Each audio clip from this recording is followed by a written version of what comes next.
Do you know what? I'm sure people think that there's an awful lot of script writing and everything to these stories. Do you think they would really believe that we just make this up as we go along? Do you think they would? Well, I don't know. We don't do a lot of Maybe. preparation on it, do we? We don't do Are any you- preparation. Are you ready to go? Yeah. Oh my gosh. Right, today's story then is the day the tractor fell in the river. There, I've said it. Now, because we are in an area of outstanding natural beauty, and there is what would we call that? Is it a river? Yeah. It is a river, isn't it? It's It's a small riverside trail. It's a riverside trail, So that's it's right. a So it river. must be a river then. And in the summer, it's not much of a river though, is it? No. But it is quite, in the winter, it gets so deep that it floods about 25 acres over here.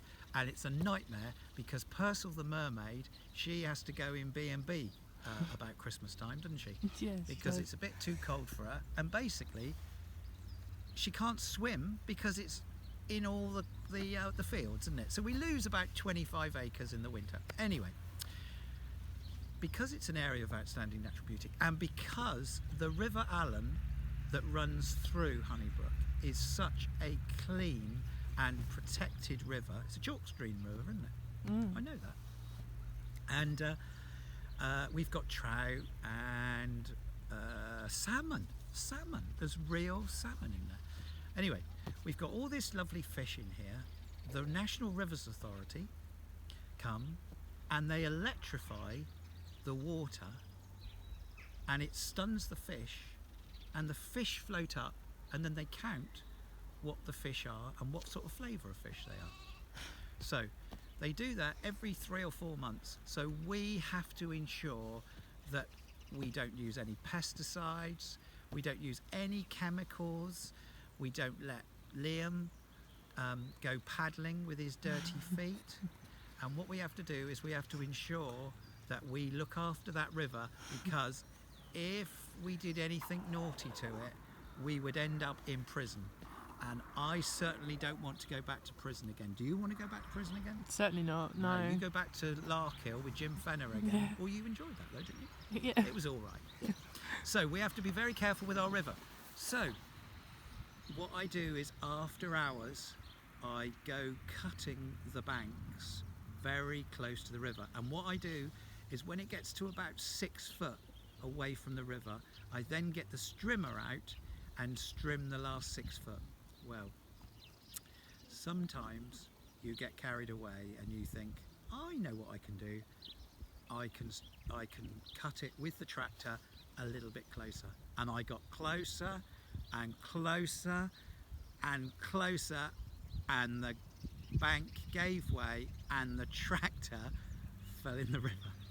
And it fell in the river at an angle. So if this was your tractor, it fell in like that. Now the good thing about it falling in that way is that the tank with all the diesel was right up in the air.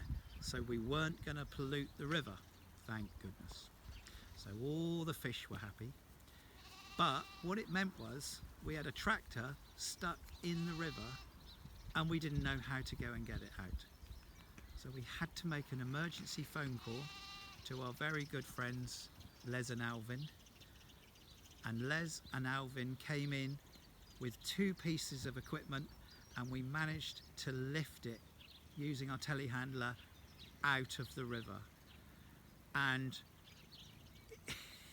it wasn't an easy job. And about 2 weeks later, the water was tested again and it was found to be okay. So it could have been a lot worse. When the tractor came out, it started up first time, even though it was right up inside the cab. So it was in probably about, well, it was only the last 3 foot of the roof that was showing. So these tractors are really, really good. There's no ECUs to get wet and whatever, so we were very, very pleased with that. So thank you to Les and Alvin for getting us out of that big trouble. And they saved us a huge fine from the River Authority, and the fish were all happy, and we got away with it.